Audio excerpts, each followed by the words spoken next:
Welcome to the Utility Security Podcast, your command center for all things utility security.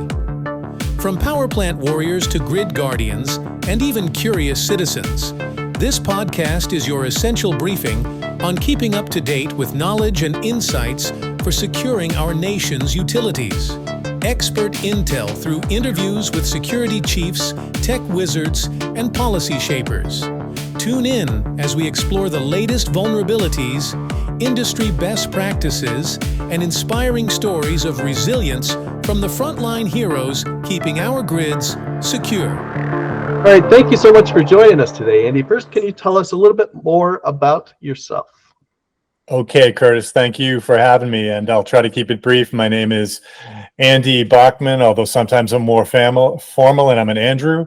I am about to hit my 10-year anniversary with one of the nation's 17 national labs. This one's in Idaho called, unsurprisingly, the Idaho National Laboratory, where I am referred to as the Senior Grid Strategist in the National and Homeland Security Directorate. The word strategy, as I've interpreted it, and so far my seniors seem okay with this, is I go to whatever problem, whatever challenge seems to be the most pressing. And usually it's a future problem that other people haven't seen yet. So I live 5 to 10 years in the future. I look around from that vantage and then bring those notes back to inform folks that are supposed to be helping keep the grid going, doing new energy, whether it's nuclear, renewables, or other, and solving cybersecurity and physical security challenges, which all right now are extremely pressing. Thank you for sharing that. I wanted to start off this article, and usually when I do an interview, I kind of lead in a specific way and have questions that kind of slowly build to the story here. But I wanted to go a little bit different this time and ask a very interesting question. Why is the concept of 500-year flood dead? Right, I see what you did just there. We just went right at a thing without too much of a lead. The answer is that has always been a good way for us to describe probability when we're talking about risk management and we're talking about physical forces, weather to use a non-political term, extreme weather to get more specific and closer to the climate term. And in the past, by which I probably mean before the year 2000, in the past, referring to events, extreme events, by this 500-year or once in a century or once in a millennium type of format has meant to people that, well, if it's a 500-year flood, then or it's a 100-year flood, then there's one chance in 100 it's going to happen this year. And we can make our investments accordingly, investments in resilience or protections or insurance, right? This is really an insurance term as much as an engineering term. And when the weather patterns were more stable and more predictable, these things worked fine. No one would have brought it up. You could argue about what it is. Where is the level it is a 500-year flood? But once you had a general consensus on that, you could move on. The problem is, and I'll just use one example, but just please allow that there are many, is that in the mid to late teens of this century, Houston had 3 500-year floods in 3 consecutive years. If that's the case, what does that mean? What does that term even mean anymore? Well, the term comes from historical patterns. This is what we have seen in the past, and that's why we would characterize it as something that's that unlikely to happen. But the things that were unlikely to happen, floods, fire, freezes, heat domes, etc., are increasingly likely to happen. And I'll usually use the term, some people, if I'm getting pushback on even using the word climate or global warming, I'll say maybe we can agree that it's global weirding and that things are happening in places they didn't used to happen with a frequency or a ferocity that we never saw before. Things have changed. Others can debate why they're changing or who, if anybody's to blame for bringing this about. The fact is, though, if you just look around, And if you're an infrastructure defender like myself and many of my colleagues in the lab complex, Idaho and elsewhere, you can just feel it. It's hitting harder and faster and more frequently all the time. We probably need to use a different type of terminology to describe likelihood. I love that global weirding. I'm gonna borrow that from you when I talk about this topic in the future. I think it's a great way of kind of taking some of the polarization out of the topic. And leading into my next question, this is a utility security audience we're talking to. They're looking at folks who steal copper. They're looking at extremist groups, cyber hackers from the big five countries who are out there trying to attack our systems. Climate weirdness should be on their radar, right? And can you tell our audience why this needs to be something they need to start planning for today? All right, well, I'll tell you what, thanks for setting it up that way, Curtis. First of all, let me say that many people in the audience, I don't know them personally, but I have a stereotype or picture of the typical person in your audience. Many people are aware of this. And of the people that have awareness, many of those people are taking action. They're part of vulnerability assessments. They're ingesting climate model data to give them a sense, not just looking backwards, but looking forwards to what's probably coming and by about when. If we just stick with heat, which is, I think, the easiest thing to understand, is that it's going to get hotter every year. And that heat does a number of different things. It's first of all, that heat is higher than it used to be. So whatever design decisions, design criteria were made in the past to size various equipment in substations and transformers, distribution and transmission lines, cooling systems for data centers, all of the stuff that's happening in the assets in a water treatment or wastewater treatment plant, all that stuff was designed for a different world. But my job as a utility guy, if I go back to just electricity, is to generate and or deliver energy that is reliable and to do it safely and affordably. And the heat in this one scenario is putting pressure on my mission to be able to do that. And I'm going to have to change some things from the way I used to do it. Just a couple examples would be, if it's getting hotter for longer than it used to be, that means my load is changing. That means people are going to be turning on air conditioners and keeping them on high longer than they used to. So I'm going to need to make and move more power. Or in places where there didn't even used to hardly be any heat. Recent examples, last few years, London and the Pacific Northwest, I don't even have air conditioners. I'm exaggerating a little bit, but they hardly have air conditioning. And all of a sudden, it's 110 degrees Fahrenheit in the Pacific Northwest. Or it's 103 Fahrenheit in London.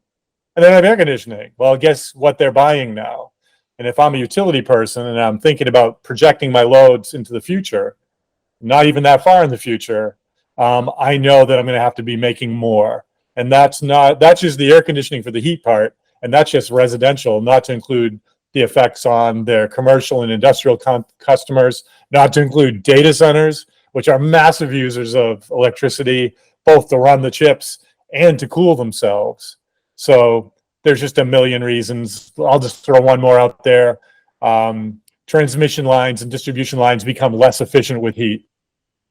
So I need to have more lines, or I won't be able to pump as much through to reach those customers on those days when they need it most, when it's really hot. That's an interesting weirdness, an interesting physics weirdness that has to be part of the calculus. Okay. As you're talking about some of that stuff, you're talking about like heat waves. There's other things, floods, fire, freezes, fires, and things like that can all happen. But I think there's a lot more that goes along with climate events like this, or shifting in climate weirdness. I'll keep referring to that. Things like population displacement, global conflict rising when resources are suddenly moving because the weather is shifted and things like that. Can you talk more about the layers of the climate change onion and how they may impact security moving forward?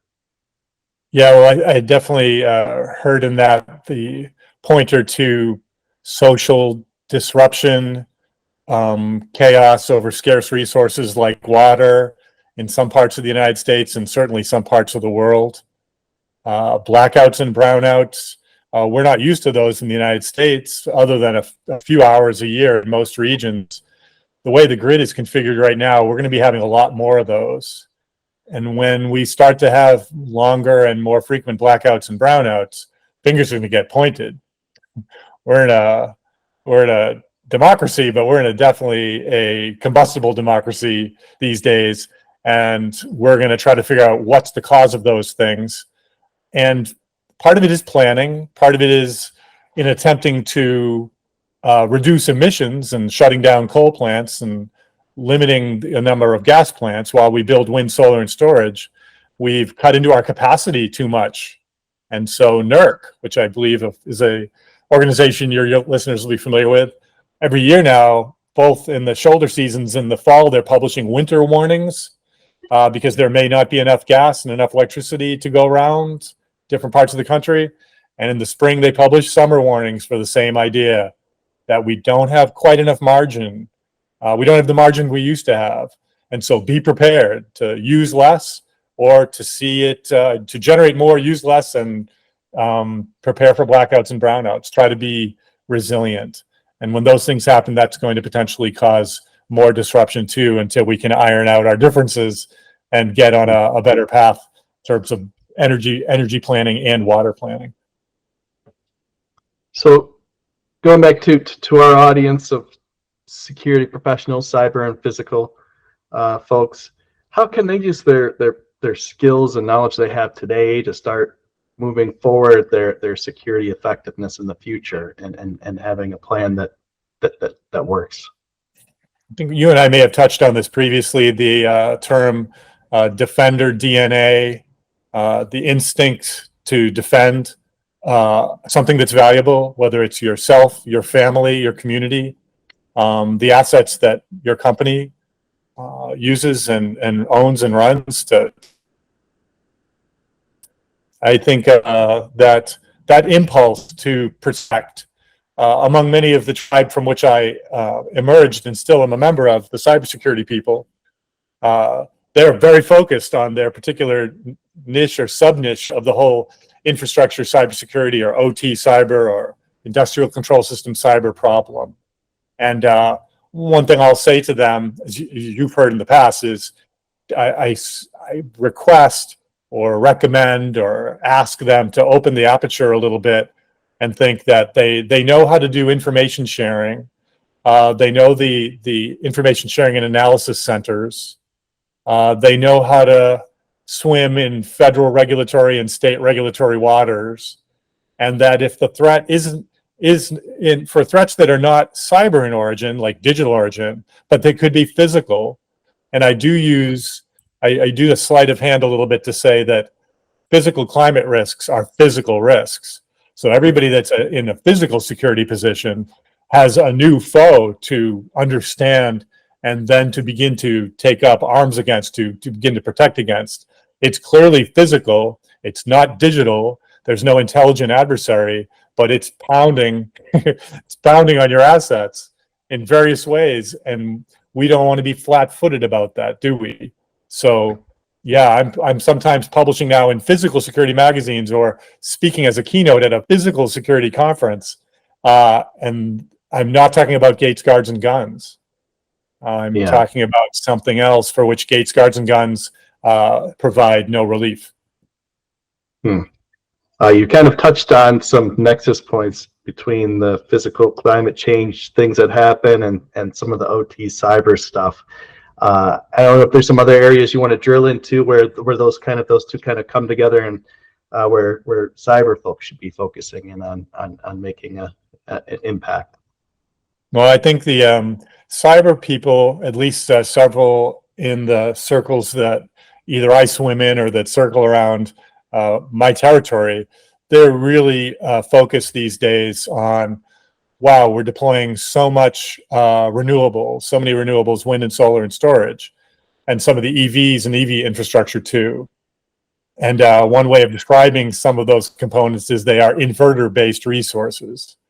And one way to talk about inverters is to say the inverter digital controllers, they're all from China. This makes us uneasy in the United States.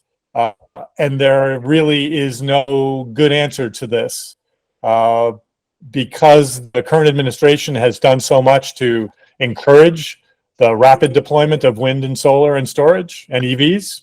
It's happening, and it's going to keep happening for a little while, a few years in the future, right? And when that happens, renewables will become a larger percentage of generation. And because they'll become a larger percentage generation, we'll be more dependent on them being reliable. And because of that, we'll be in a precarious position, assuming that the supplier, the origin of supplier being in China, gives potential adversaries an upper hand. We need to get real smart, real fast on how we build. I think cyber people are pretty good at this, right? Because people will be familiar with the term insecure by design from Dale Peterson's world. They are prompted to build security in, design it in, as opposed to bolt it on. I think we're going to be bolting on a lot more when it comes to the renewables that are getting put in the field today. Like I said, it's not the ideal way to do it. It's not the most cost-effective way to do it. But when it comes to that particular risk vector, that's what we're starting to do and need to keep doing. Very insightful. Very insightful. Last question. Any other words of advice you could kind of speak directly to our utility security folks, and also provide them some information how they can get in touch with you if they want to chat more about climate change and what they can do to better improve security? Sure. And again, I appreciate it. I guess if it's to cyber and physical people, it would be to urge, as I have in the past, that they get to know each other better, because many times they don't know each other, and they have a lot to share. There's a lot of things. As the physical side becomes more digitally oriented and digitally dependent, they obviously are part of the cyber landscape at that point, the cybersecurity landscape. And to the OT cyber people, cyber physical people, we have these different synonyms, right?